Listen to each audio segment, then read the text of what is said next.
November 1వ తేదీ ఉదయం 6:45 తాండూరు నుండి చేవెళ్ల మీదుగా హైదరాబాద్ కు వెళ్తున్న టీఎస్ఆర్టీసీ బస్ టిప్పర్ లారీకు గుద్దుకుంది. ఇప్పటికే 19 మంది చనిపోయారు. చేవెళ్ల ఇష్యూ గురించి ఎన్నో వీడియోస్ చూసి ఉంటారు. బట్ నేను ఒక డిఫరెంట్ పాయింట్ ఆఫ్ వ్యూలో ఈ ఇష్యూను అడ్రస్ చేయబోతున్నా.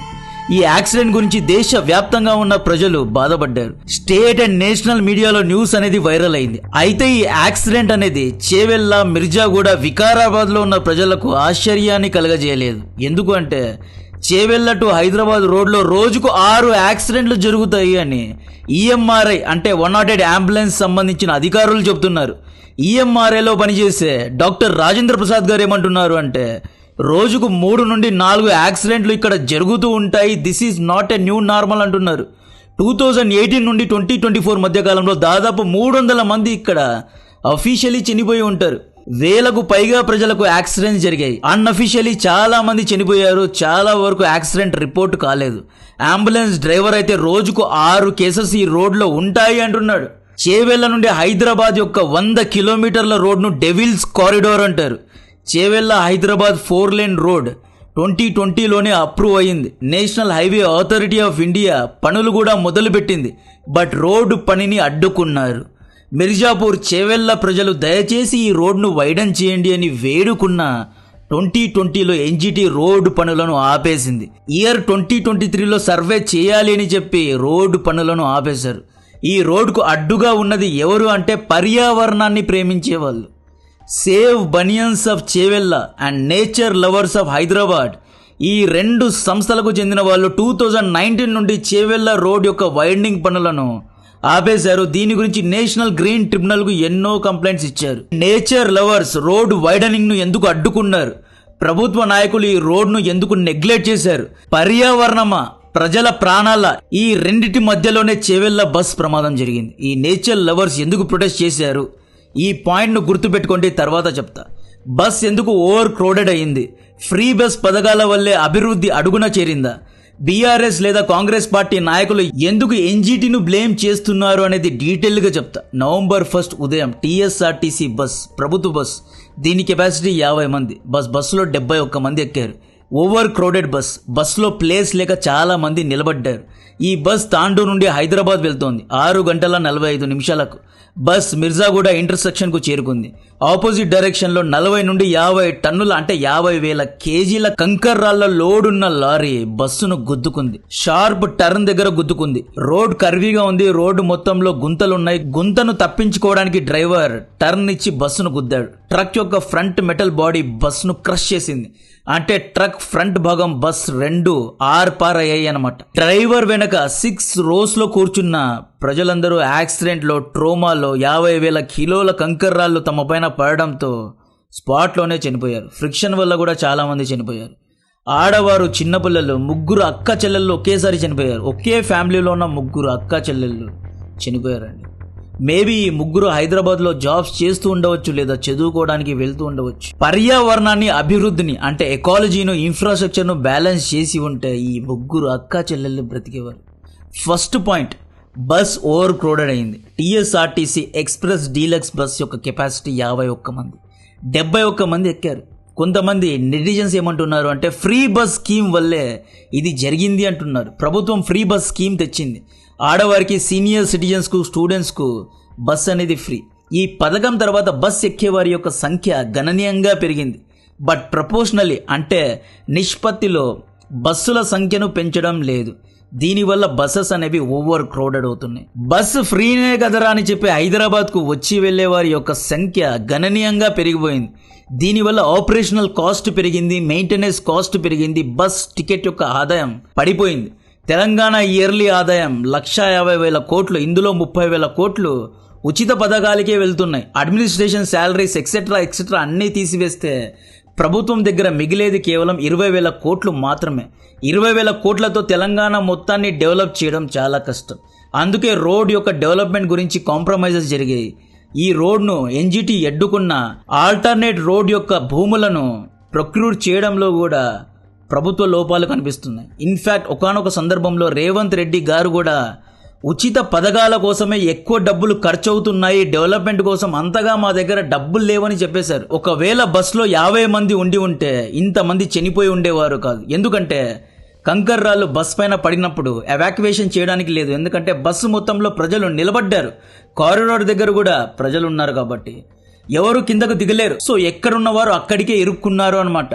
అదే కారిడార్ ఫ్రీగా ఉంటే ఎవరి సీట్లో వాళ్ళు కూర్చొని ఉంటే ఎవాక్యువేషన్ ఈజీగా చేసి ఉండేవారు, కొంతమంది అయినా బ్రతికి ఉండేవారు. ఉచిత పథకాల వల్ల సైడ్ ఎఫెక్ట్స్ కూడా ఉంటాయి. ఫ్రీ బస్ అనేది ఇవ్వాలి, బట్ జెండర్ స్పెసిఫిక్, ఆడవారికి మాత్రమే ఇవ్వకూడదు. ఆడవారైనా మగవారైనా సర్టన్ ఇన్కమ్ కంటే తక్కువ ఇన్కమ్ ఉంటే ఫ్రీ ఇవ్వండి. ఈవెన్ ఫర్ సీనియర్ సిటిజన్స్ కూడా. సీనియర్ సిటిజన్స్కు లగ్జరీ అండ్ సేఫ్టీ ముఖ్యం. ఫ్రీ బస్ వల్ల ఏమవుతుంది అంటే అఫోర్డ్ చేసే వాళ్ళకు కూడా ఓవర్ క్రౌడింగ్ వల్ల ప్రమాదాలు జరుగుతాయి. మొన్న కర్నూలులో ప్రైవేట్ బస్సెస్ తగలెడిపోయింది. ప్రైవేట్ బస్సెస్ ఎక్కితే యాక్సిడెంట్లు జరుగుతాయని చెప్పి పాపం ప్రజలు గవర్నమెంట్ బస్ ఎక్కుతున్నారు, బట్ అన్ఫార్చునేట్ ఇన్సిడెంట్స్ జరుగుతూనే ఉన్నాయి. సెకండ్ పాయింట్, ఆ టిప్పర్ లారీ 25 టన్ కెపాసిటీ అయితే 50 టన్ వేసుకొని ఎలా పడితే అలా ట్రక్ ను డ్రైవర్ ప్రకాష్ నడిపాడు కాబట్టి యాక్సిడెంట్ జరిగింది. యాక్చువల్లీ టిప్పర్ ట్రక్ యొక్క మెయింటెనెన్స్ ఇష్యూస్ జరుగుతున్న ఇన్వెస్టిగేషన్ లో తెలిసింది ఏంటి అంటే దీని యొక్క సేఫ్టీ చెక్ సరిగ్గా లేవు, బ్రేక్స్ అండ్ టైర్స్ కూడా సరిగ్గా పనిచేయడం లేదు కాబట్టి కర్వీ రోడ్లో ఇది స్కిడ్ అయ్యి బస్సును గుద్దుకుంది, కంట్రోల్ను లూజ్ అయింది అంటున్నారు. ఈ టిప్పర్ ట్రక్ యొక్క డ్రైవర్ గ్యాప్ తీసుకోకుండా బండిని కొట్టాడంట. డే అండ్ నైట్ బండిని కొట్టాడు కాబట్టి నిద్ర మబ్బులో ఇతను బస్సును గుద్దాడా అనే వార్తలు కూడా వస్తున్నాయి. ఎక్స్పర్ట్స్ ఏమంటున్నారు అంటే ఈ రోడ్ యొక్క కర్వ్స్ అనేవి ఇన్సఫిషియెంట్గా ఉన్నాయి, వార్నింగ్ సైనేజెస్ లేవు, ఇంజనీరింగ్ అండ్ డిజైన్ ఫ్లాస్ ఎన్నో ఉన్నాయి అని చెప్తున్నారు. Now last but not least, పర్యావరణ ప్రేమికుల గురించి మాట్లాడాలి. ఈ రోడ్ను వైడ్ చేయడాన్ని అడ్డుకోవడానికి గల కారణం ఇక్కడ 900 ఏళ్ల క్రితం నిజాం కాలం నుండి నిమ్మ చెట్లు లేదా వటవృక్షాలు ఉన్నాయంట. ఈ నిమ్మ చెట్ల రూట్స్ చాలా డీప్గా ఉంటాయి. ఇది టాప్ కెనోపీ ఒక రూఫ్ లాగా ఈ చెట్లు ఉంటాయి. ఇది పర్యావరణాన్ని రక్షిస్తాయి. చేవెళ్ల రోడ్ను వైడ్ చేయాలి అంటే 2 లేన్ నుండి 4 లేన్ చేయాలి అంటే 5,000 కంటే ఎక్కువ నిమ్మ చెట్లను కొట్టేయాలి కాబట్టే ప్రొటెస్ట్ చేశారు. ఈ చెట్లు పక్షులకు, మూగజీవాలకు ఆశ్రయం ఇస్తాయి, తద్వారా సాయిల్ ఎరోషన్ను కాపాడుతాయి. ఈ చెట్లను పీకేస్తే వరదలు వచ్చి ప్రజలు చనిపోతారు. ఈ చెట్ల యొక్క రూట్స్ వాటర్ను అబ్జర్వ్ చేస్తాయి. వాన పడినప్పుడు వాటర్ అబ్జర్వ్ అవుతుంది, సాయిల్ అనేది ఇంటాక్ట్గా ఉంటుంది. లేదు అంటే సాయిల్ ఎరోషన్ కారణంగా ల్యాండ్ స్లైడింగ్స్ జరుగుతాయి. వాయనాడులో ఏమైంది, అలా ల్యాండ్ స్లైడింగ్స్ జరుగుతాయి. అండ్ ఈవెన్ వరదలు గ్రామాలనే కొట్టి పారేస్తాయి కాబట్టే ప్రొటెస్ట్ చేశారు. చేవెళ్ళ, మిర్జా కూడా ఇవన్నీ ecologically sensitive areas. So sensitive areas కాబట్టే ప్రొటెస్ట్ చేశారు. ఇయర్ 2019 నుండి పర్యావరణాన్ని కాపాడే సంస్థలు నేషనల్ గ్రీన్ ట్రిబ్యునల్కు ఎన్నో కంప్లైంట్స్ ఇచ్చారు కాబట్టే ఎన్జిటి రోడ్ వైడనింగ్ పనులను ఆపేసింది. 2018లో బీఆర్ఎస్ పార్టీకు చెందిన యాదయ్య గారు చేవెళ్లలో ఎమ్మెల్యేగా గెలిచారు. ఆయన ఎందుకు రోడ్స్ వైడ్ చేయలేదు అంటే ఎన్జిటి పర్మిషన్స్ ఇవ్వలేదు అన్నారు. 2023లో మళ్ళీ ప్రజలు యాదయ్య గారినే గెలిపించారు. 2025లో యాదయ్య గారు బీఆర్ఎస్ నుండి కాంగ్రెస్లో చేరారు. ఇక్కడ ఈయన జాబ్ స్విచ్ అయ్యారు. రాత్ గయి బాత్ గయి అన్నట్లు. సో పార్టీ స్విచ్ అయ్యారు కాబట్టి బ్లేమ్ గేమ్ అనేది మొదలైంది. కాంగ్రెస్ పార్టీ ఏమంటోంది, ఇక్కడ బీఆర్ఎస్ పార్టీ 2018 నుండి ఉంది అంటోంది.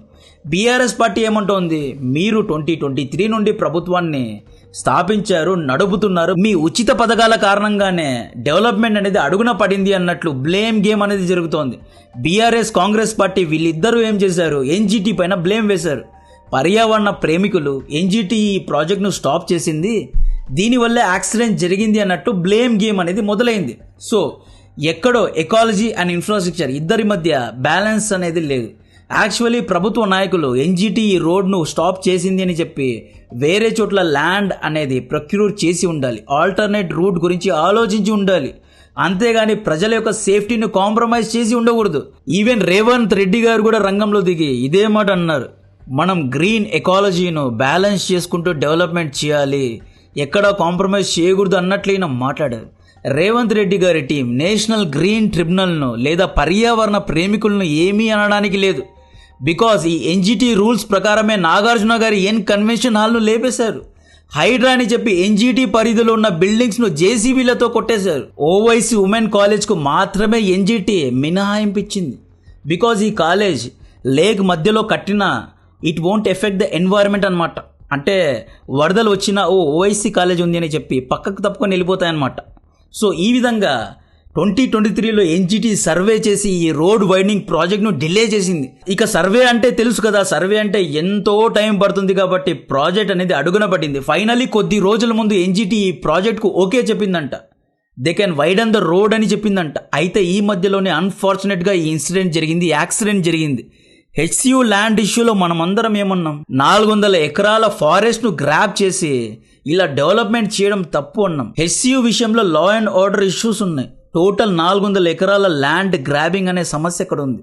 బట్ చేవెళ్ళ రోడ్ వైడనింగ్ అనేది ప్రజల యొక్క సేఫ్టీకు సంబంధించిన విషయం, ఎంతోమంది యువతకు సంబంధించిన విషయం. రోడ్ వైడనింగ్ను స్పేర్ చేసి ఉంటే బాగుండేది, ఎన్వైర్న్మెంట్ను కొంచెం కాంప్రమైజ్ చేసి ఉంటే బాగుండేది, ఈ చెట్లను వేరే చోట వేసి ఉంటే బాగుండేది. బికాజ్ రోడ్ వైడనింగ్ వల్ల సామాన్య ప్రజలే లాభపడతారు. అదే హెచ్సియు వంటి 400 ఎకర్స్ యొక్క డెవలప్మెంట్ వల్ల ఎంతోమంది స్టేక్ హోల్డర్స్, కార్పొరేట్స్ ఇలా పెద్ద పెద్ద వాళ్ళు లాభపడతారు. బట్ రోడ్ అనేది బేసిక్ కదా. చైనా వంటి కమ్యూనిస్ట్ దేశమే రోడ్ ఇన్ఫ్రాస్ట్రక్చర్ కోసం ఎన్నో చెట్లను లేపేసింది, కార్బన్ ఎమిషన్ యొక్క రికార్డ్స్ను బద్దలగొట్టింది. సో ఈ విధంగా చైనా వంటి దేశాలే ఎకాలజీను, ఇన్ఫ్రాస్ట్రక్చర్ను బ్యాలెన్స్ చేసుకుంటూ వెళ్తాయి. మనం జీడిపిని గ్రో చేయాలి అంటున్నాం, చైనా లాగా మనం కూడా ఎదగాలి అంటున్నాం. రోడ్స్ లేకపోతే డెవలప్మెంట్ ఉండదు.